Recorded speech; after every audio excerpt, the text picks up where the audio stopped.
कंजूस सेठ। राजा कृष्णदेव राय के राज्य में एक कंजूस सेठ रहता था। उसके पास धन की कोई कमी न थी, पर एक पैसा भी जेब से निकलते समय उसकी नानी मर जाती थी। एक बार उसके कुछ मित्रों ने हंसी हंसी में एक कलाकार से अपना चित्र बनवाने के लिए उसे राजी कर लिया।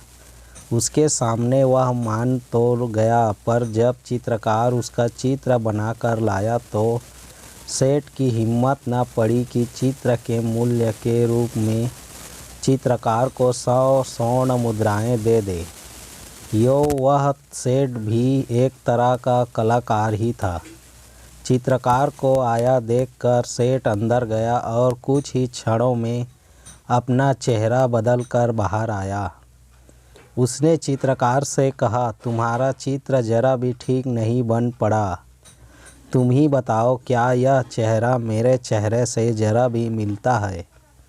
चित्रकार ने देखा, सचमुच चित्र सेठ के चेहरे से जरा भी नहीं मिलता था। तभी सेठ बोला, जब तुम ऐसे चित्र बनाकर लाओगे तो ठीक मेरी शक्ल से मिलेगा, तभी मैं उसे खरीदूंगा। दूसरे दिन चित्रकार एक चित्र बनाकर लाया जो हूबहू सेठ के चेहरे से मिलता था, जो सेठ ने पहले दिन बना रखा था। इस बार फिर सेठ ने अपना चेहरा बदल लिया और चित्रकार के चित्र में कमी निकालने लगा। चित्रकार बड़ा लज्जित हुआ।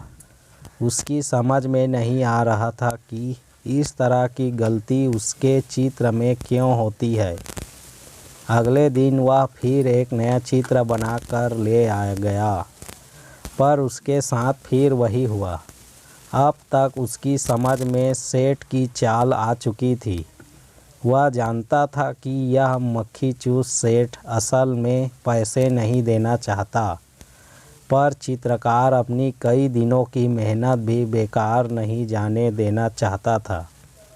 बहुत सोच विचार कर चित्रकार ने तेनालीराम के पास पहुंचा और अपनी समस्या उनसे कह सुनाई। कुछ समय सोचने के बाद तेनालीराम ने कहा, कल तुम उसके पास एक शीशा लेकर जाओ और कहो कि आपकी बिल्कुल असली तस्वीर ले आया हूँ। अच्छी तरह मिलाकर देख लीजिए, कहीं कोई अंतर आपको नहीं मिलेगा।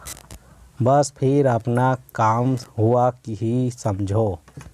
अगले दिन चित्रकार ने ऐसा ही किया। वह शीशा लेकर सेठ के यहाँ पहुँचा और उसके सामने रख दिया। लीजिए सेठ जी, आपका बिल्कुल सही चित्र।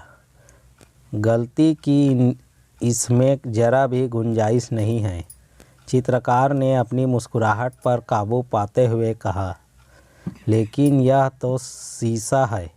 सेठ ने झुंझलाते हुए कहा, आपकी असली सूरत शीशे के अलावा बना भी कौन सकता है?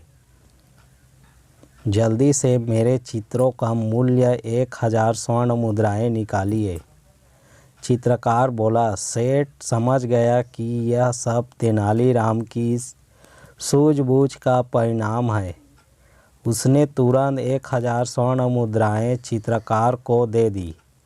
तेनालीराम ने जब यह घटना महाराज कृष्णदेव राय को बताई तो वह खूब हंसे।